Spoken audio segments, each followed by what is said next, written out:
Good morning to a brand new day.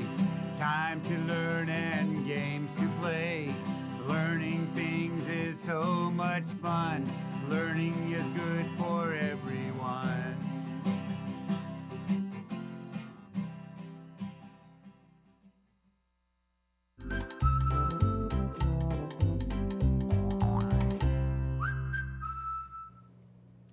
Good morning, fabulous first grade. It is Terrific Tuesday. I'm so glad you're back with me. Here we are in our PBS classroom, and I'm Mrs. Hammock. I'm here to help you practice and learn all the skills that you need to be excellent readers and writers. This week, we are focusing on the writing, so I'm very excited that you're here with me today. Hey, are you reading good books at home? I hope so. You could check out books at your county public library or on Sora. And we're going to find out right now who our number 4 school is for checkouts on Sora. So let's take a look and see who got the 4th spot. Ready? All right. Let's see here. Number 4, Wilson Wildcats. Way to go, Wilson. Great job. Wow. You are being excellent readers. Remember, boys and girls, the only way to become a better reader is to practice. And you can do that right at your house. Hey, I would love to send you an activity book. Would you write to me and tell me, what are you reading at your house? Tell me something you'd like me to share with the other boys and girls, and I would love to hear from you. Send your letter right here to the address on your screen, and I'll send you an activity book. Make sure you include your address so I know where to send it. I can't wait to hear about what you're reading. I might be reading the same thing. I hope so. All right, we're going to start today with some grammar, right? We were talking about verbs yesterday. Do you remember what a verb is? Right, a verb is an action word. Today we're going to talk about a particular type of verb that tells time, meaning tells us when is the action happening. And today we're going to concentrate on present tense verbs. Now, it sounds complicated, but really it's not. It just means that the action is happening right now. Present, in the present, not like a present that you give someone. That's different. Present means it's happening right now as we speak. And here are some ways that present tense verbs might look. We have the word plays, play, and playing. Oh, you're right. You remember that inflectional ending ing. When you see that at the end of a verb, you know that the action is happening right now. It's also happening right now when it ends in an S, or sometimes when it doesn't have an S at all. And we're going to take a look at that in our pocket chart. Are you ready? All right, let's take a look. Future or present tense verbs tell about more than one noun. When they tell about more than one noun, then they do not have an S at all. And if their noun is about I or you, so in the sentence, if the sentence is about I or you, then we don't need to add an S. All right, are you ready? Let's take a look at some of them. I know it sounds complicated, it's not too bad. I wave at the kids. Do you see the word I? That's just one person, that's me. I wave. Here is my future tense. That means I'm doing that right now, wave. Let's read this sentence. We have Mel thumps the drum. Mel thumps the drum. All right, so now this one only talks about Mel, but because it's not I or you, we have to add an S to the end, thumps. Okay, let's try this one. They swim in the lake. All right, they is more than one, right? So that means we don't need to add an S or an ing to make that a present tense. I keep wanting to say another one. All right, we're going to practice that a little more on our workbook page in a minute, but let's talk about our commas in a series. When we make a list of 3 words, we're going to separate them by commas after the first 2 words, instead of continuing to write and. So let's take a look. Here's my example. Set out cups, comma, plates, comma, and napkins.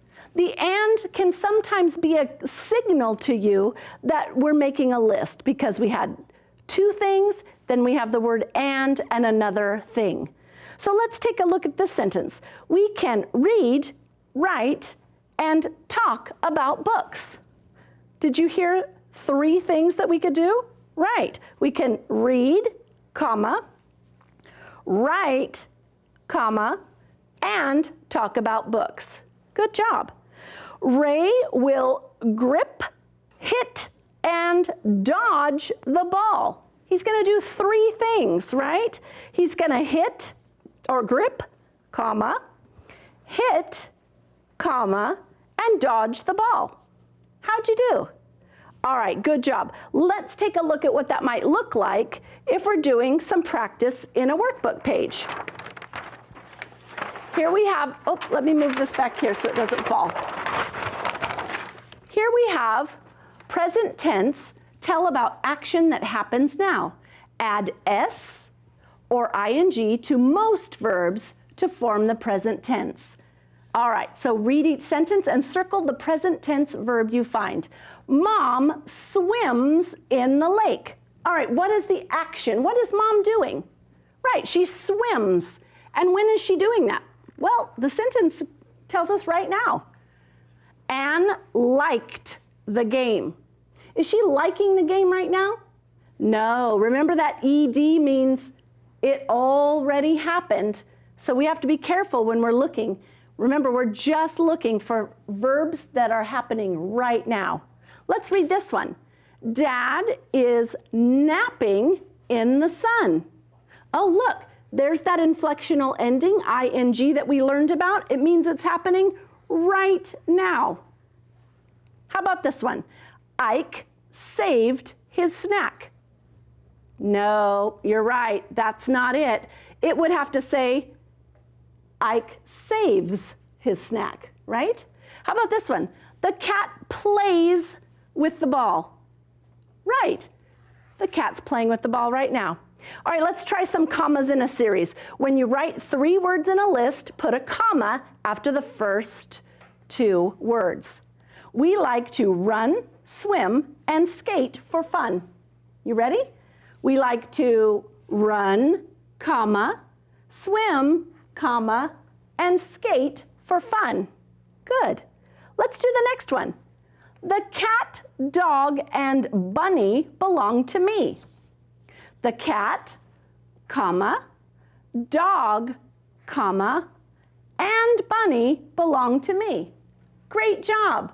All right, we'll leave this here in case we have time, but we're going to move on to the writing part. And we're going to use some pages from our story that we listened to yesterday. Let me get this up here a little bit better. Yesterday, we listened to a story about penguins. Do you remember? And we wrote a sentence together. We wrote, penguins help each other in many ways. Today, we're going to look back at the text and see if we can find evidence of the fact that they help each other. Do you think that we can find that? We're going to do a close read. So we're going to read it closely, thinking about that clue. What do they do to help each other? So let's take a look here and let's read. To stay safe from danger, penguins live in groups. Also, the black feathers help them hide in the dark sea from animals above them. The white feathers hide them from animals below them. Now, do you see the red words here? Those are captions. Captions often have really important information, so we never want to skip them. They go with the picture and they tell you some more information. So let's read what those captions also say. Seals hunt penguins for food. And Swimming penguins are hard to see from above. Okay, did you hear anything about penguins helping each other? Is there something that they did? How about their black feathers? Does that have anything to do with them helping? No, not really. That just tells about what they look like. How about right here?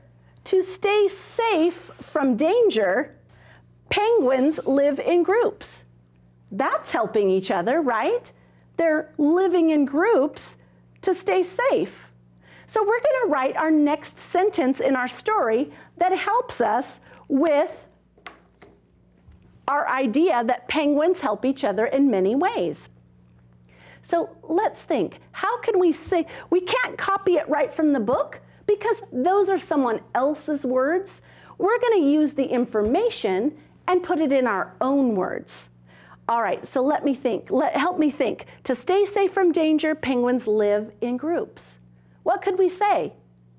They live in large groups to stay safe from danger. Great. Let's write that together. All right, our first word is they. We're going to start up here. They. You ready? That's one of our sight words, you're right. They live in large groups. Let's see if we can do that one. Gr, good. And then we have an O and a U, p. They live in large groups. What's the rest of it? To stay, A. Remember that A sound at the end is often an AY. They live in large groups to stay safe. There's one of our magic E words. Safe from, there's one of our sight words. All right, now let's sound this one out. Are you ready? Danger, Oh, you're right. It's right here in our text. We don't even have to sound it out. We can use it straight from the text. Good eye, danger. And then what do we need at the end? Yep, you got it. Penguins help each other in many ways. They live in large groups to stay safe from danger. You did a great job. Now, we're going to continue working on this story all week long, adding more details that we find from our text. These are text evidence. It means it shows us what the facts that we need. We don't have to make anything up. It's right in the book. Come back tomorrow and help me write some more, will you? I love it. Goodbye now, goodbye now. The clock says we're done. I'll see you tomorrow. Goodbye, everyone. Have a great day. I can't wait to see you tomorrow. Bye-bye.